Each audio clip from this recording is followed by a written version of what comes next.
Hi guys, welcome back to my channel. I got my iced tea here, got my notes, got my laptop, and if you have a notebook or an iPad anywhere where you can write, just go for that, go grab that, because this is gonna be good.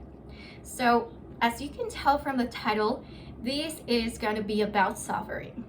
I know that no one likes that word. No one likes suffering, am I right? When bad times come, we're just fearful that what's the outcome gonna be, what's gonna happen, and we just tend to focus on what's going wrong, on what the outcome will be, and we feel like nothing will ever get better, that we will always be suffering, that we will always be just life is just awful and stuff like that. And let me tell you that God has given us a heaven-minded perspective on suffering, and that's what I'm gonna talk about now. And before getting started on this, I just wanted to let you guys know that I've been reading these verses for days now. The Lord has been speaking to my heart big time, and I'm really excited to share all of this with you because the Lord has really been laying this on my heart. So I want to start off by reading 2 Corinthians 4:16 through 18. It says, "Therefore, we do not lose heart, though outwardly we are wasting away, yet inwardly we are being renewed day by day. For our light and momentary troubles are achieving for us an eternal glory that far outweighs them all. So we fix our eyes not on what is seen, but on what is unseen. Since what is seen is temporary, but what is unseen is eternal." So let me stop here. And if you actually grabbed something to write down, or if you have your Bible nearby, whatever, or you can just in your mind, like just circle or write down the words light and momentary afflictions, or just keep them in mind. Light and momentary afflictions. You know that it was Paul who wrote this, and you know that he went through a lot of persecution, a lot of troubles for sharing the word of God. I'm thirsty, so I'm sorry. So you know that he went through so much suffering, and he was still able to say that the troubles of this world were momentary, light and momentary. Like, make that, like, go figure out how that makes sense. But you know why and how that makes sense? Because his eyes were not focused on the afflictions. His eyes, his heart was not troubled because of the afflictions of this world, because he had his eyes on the glory that those troubles, that those afflictions and sufferings were producing. And you might think, how is suffering gonna produce any good in my life? Let me just tell you that maybe you're going to go through that for, I don't know, for what period of time, but everything that we go through in this life points us back to Jesus. Paul had his eyes on something greater than suffering. He had his eyes on the glory that was coming, on the glory that he would see someday.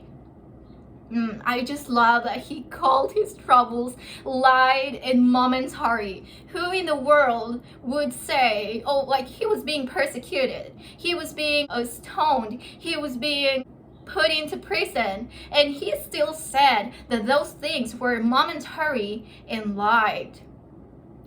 Because he had his eyes on Jesus. For our light and momentary troubles are achieving for us an eternal glory that far outweighs, just circle that word right there, far outweighs them all. So we fix our eyes not on what is seen. We don't fix our eyes on the problem. We fix our eyes on what is eternal. For what is seen is temporary. The problems that you're going through right now are temporary. I know that maybe you have been going through them for a long time. Maybe you're just getting started on this affliction, on this struggle. But friend, let me tell you that these afflictions, that these sufferings, whatever it is, whether it's a loved one, whether it's you, whether it's your health, whether it's a sin you're struggling with, that is temporary. And I know that it may seem like now this is gonna last forever, but it's gonna last forever in your eyes when you fix your eyes on the problem. But when you fix your eyes on something greater than your problem, that is gonna make you feel like everything, like all that problem is temporary. And in reality, it's temporary, friend. Your struggles are temporary. Fix your eyes not on what is seen, not on the problem, but on what is unseen, which is eternal. So I'm gonna read 2 Corinthians 4:7-8. And this literally blew my mind, because this is it. But we have this treasure in jars of clay, to show that this all surpassing power is from God and not from us.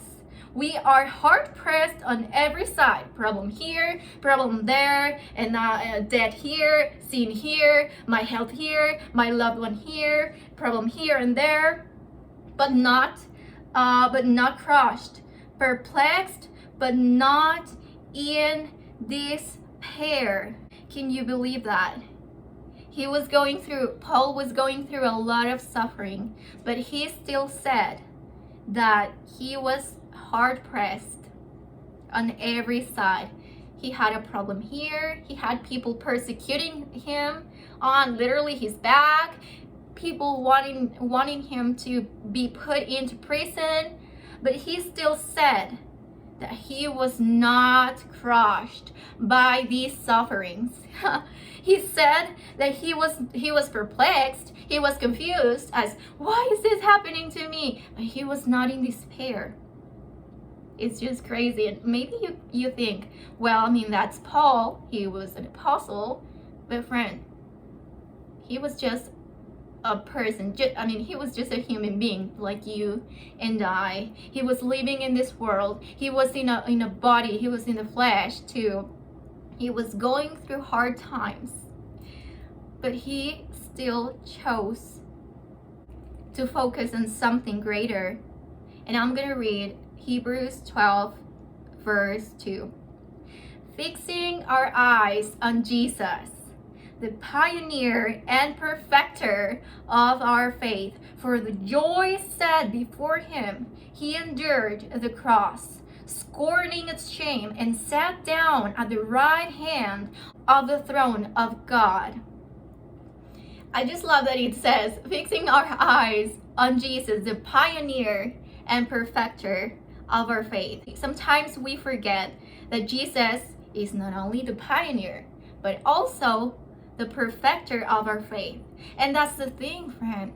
We can say, yes, Jesus died for me, but when it comes to troubles, when it comes to going through hard times, we forget, like all of a sudden, we forget that the pioneer of our faith is also the perfecter of our faith.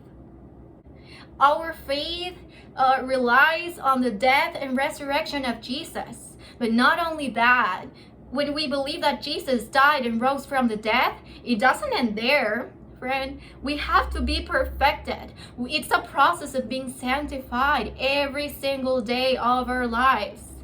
And Jesus is the perfecter of our faith. The one who started our faith is the one who perfects our faith, even in bad moments, even in suffering. Those are the moments where we grow closer or further away from God. And we need to be very, very careful, because I've seen a lot of people, when suffering comes to their lives, they're like, nah, God is not real, God is that and this, and they just drift away from the faith. But we shouldn't do that. Instead of drifting away from the faith, we should come closer to Jesus. we should remember Hebrews 12:2, fixing our eyes on Jesus. And just remember that a few moments ago we were reading that Paul said, fixing our eyes on what is not seen, on what is unseen. For what is seen is temporary, but what is unseen is eternal. Fixing our eyes on the glory that is being produced in our hearts, in our minds, in our souls, in our spirits. We fix your eyes on Jesus, you are growing. There is a glory that is being produced in you, in your heart, in your mind, and even in suffering. It doesn't matter what you go through, friend. Suffering is horrible. Suffering is awful. It feels awful. But when we focus on Jesus, we can grow. When we decide to focus on Jesus instead of the suffering, instead of the health issues, instead of what they did to you, instead of your debt, instead of your sin problems, instead of what's going to happen next, where am I going to get this money to pay all these things?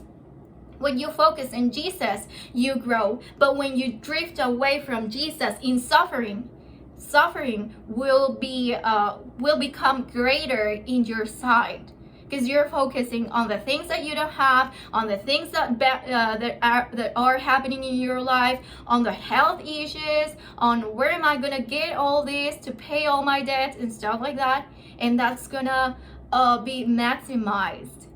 But when you focus on Jesus, and let me just tell you that fixing your eyes when you're reading, let's say that you have all these texts, you fix your eyes on just one word. Fix your eyes on just one word. You can see you're focusing on just one word. You can tell that there's more text around the page, but you're just fixing your eyes on one single word. So I see letters, I see words around, but I'm focusing on just one word. You see, friend? When we fix our eyes on Jesus, we do not deny that problem is happening, that we are going through hardships, but we are focusing our eyes on the one who is worthy, on the one that is producing a greater glory in our hearts, a future glory that we will get to experience. He is producing growth in us. Don't you want to grow in your faith, friend? He wants you to grow in your faith. If Jesus didn't want us to grow in our faith, he wouldn't have these on his word, which says the perfecter of our faith. And Jesus is the best example because he went through a lot. And I got this from an article that I found online. It was actually in Spanish, but I had to translate it. It's an article by Herman Hartwich.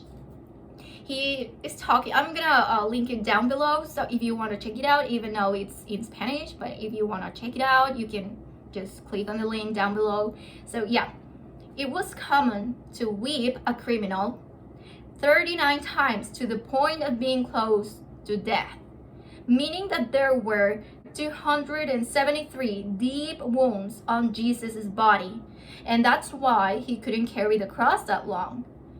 His strength was almost gone. His body was too damaged that his appearance was no longer the one of a human. Let's go back to Hebrews 12:2, where it says, for the joy set before him, before Jesus, he endured. Do you know what endure means? Even though he was in pain, even though he was bruised all over, even though he had been whipped before carrying that cross, he endured the cross. He knew that was going to be our salvation. That was going to be the act that would bring salvation to you and to me. For the joy set before him. We have a joy set before us as well.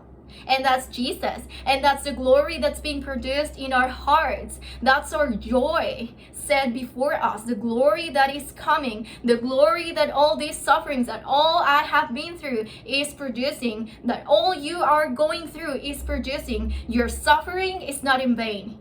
Jesus' suffering was not in vain. He knew that this was going to bring salvation to many people, to millions of people. And he endured the cross.